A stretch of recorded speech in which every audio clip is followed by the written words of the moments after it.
भारतीय राजनीति में अपनी खास पहचान रखने वाले जगदीप धनखड़ ने हाल ही में उपराष्ट्रपति पद से इस्तीफा देकर सबको चौंका दिया था। यह खबर तब और रोचक हो गई जब पता चला कि वे अब दिल्ली के छतरपुर एन्क्लेव में इनेलो नेता अभय चौटाला के फार्म हाउस में शिफ्ट होने जा रहे हैं। यह कहानी केवल एक राजनेता के नए ठिकाने की नहीं, बल्कि उनके सादगी भरे व्यक्तित्व, पुराने रिश्तों और भविष्य की योजनाओं की एक दिलचस्प झलक है।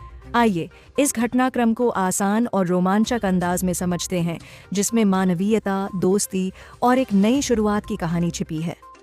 21 जुलाई 2025 को उपराष्ट्रपति पद से इस्तीफा देने के बाद धनखड़ लोगों की नजरों से दूर रहे। इंडियन एक्सप्रेस की एक रिपोर्ट के अनुसार वे पिछले 1 महीने से अपने सरकारी आवास में ही समय बिता रहे थे। इस दौरान वे आवास के भीतर टहलते, अपने रिश्तेदारों और पुराने दोस्तों से मुलाकात करते रहे। उनकी यह खामोशी तब टूटी जब वे हाल ही में दिल्ली के धौला कुआं स्थित army research and referral hospital में डेंटिस्ट से मिलने गए। यह छोटी सी यात्रा उनके निजी जीवन में एक नए अध्याय की शुरुआत का संकेत थी। धनखड़ अब उपराष्ट्रपति आवास छोड़कर छतरपुर एन्क्लेव के गदाईपुर DLF फार्म्स में शिफ्ट होने की तैयारी में हैं। उनका नया ठिकाना अभय चौटाला का फार्म हाउस है। सूत्रों के मुताबिक उन्होंने सुरक्षा एजेंसियों को सूचित कर दिया है कि वे शाम 5 बजे के आसपास इस नए पते पर पहुंच जाएंगे। उनके कई सामान पहले ही फार्म हाउस में शिफ्ट हो चुके हैं, जबकि कुछ घरेलू सामान उपराष्ट्रपति आवास के एक फ्लैट में रखे गए हैं। यह बदलाव उनके लिए केवल एक नया घर नहीं, बल्कि जीवन के अगले पड़ाव की शुरुआत है।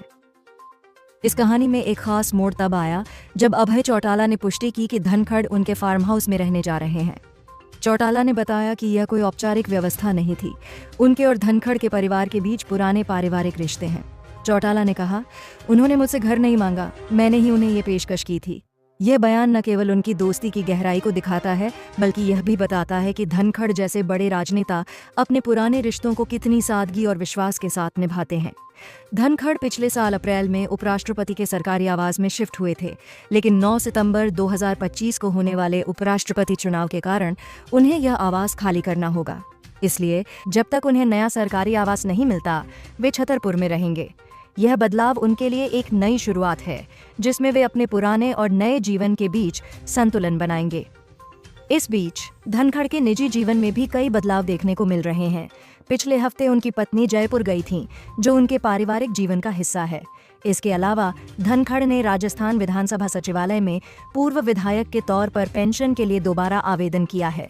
यह कदम दिखाता है कि वे अपने भविष्य को व्यवस्थित करने में जुटे हैं। एक ओर वे अपने सरकारी दायित्वों से मुक्त हो चुके हैं, दूसरी ओर वे अपने निजी जीवन को नए सिरे से संवार रहे हैं। जगदीप धनखड़ का व्यक्तित्व सादगी और दृढ़ता का अनूठा मिश्रण है। राजस्थान के एक छोटे से गांव से निकलकर उन्होंने वकालत और राजनीति में अपनी पहचान बनाई। पश्चिम बंगाल के राज्यपाल और भारत के उपराष्ट्रपति जैसे बड़े पदों पर रहते हुए भी उनकी सादगी और लोगों से जुड़ने की कला ने उन्हें हमेशा अलग बनाया। इस्तीफे के बाद भी यह सादगी उनके नए ठिकाने और पुराने दोस्तों के साथ रिश्तों में नजर आती है। छतरपुर का फार्म हाउस धनखड़ के लिए केवल एक घर नहीं, बल्कि एक नई शुरुआत का प्रतीक है। दिल्ली के इस शांत और हरे भरे इलाके में वे अपने जीवन के अगले पड़ाव की तैयारी कर सकते हैं। फार्म हाउस उन्हें सुकून देगा और अभय चौटाला जैसे दोस्तों के साथ उनके रिश्तों को और मजबूत करेगा। धनखड़ के इस्तीफे ने न केवल राजनीतिक हलकों में हलचल मचाई, बल्कि उनके निजी जीवन में भी कई बदलाव लाए। उपराष्ट्रपति जैसे बड़े पद को छोड़ने के बाद उन्होंने खुद को निजी जीवन और पुराने रिश्तों की ओर मोड़ा।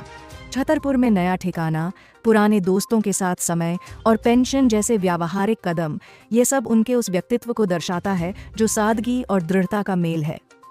ये कहानी केवल एक राजनेता के नए घर की नहीं, बल्कि एक ऐसी शख्सियत की है जो सत्ता और पद के बाद भी अपने मूल्यों और रिश्तों को महत्व देती है। छतरपुर का फार्म हाउस अब केवल एक आवास नहीं, बल्कि धनखड़ की नई कहानी का पहला पन्ना है।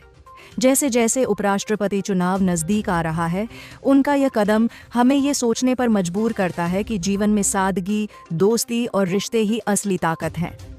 ये कहानी हमें यह सिखाती है कि सत्ता के शिखर से उतरने के बाद भी जीवन को सार्थक और सुंदर बनाया जा सकता है।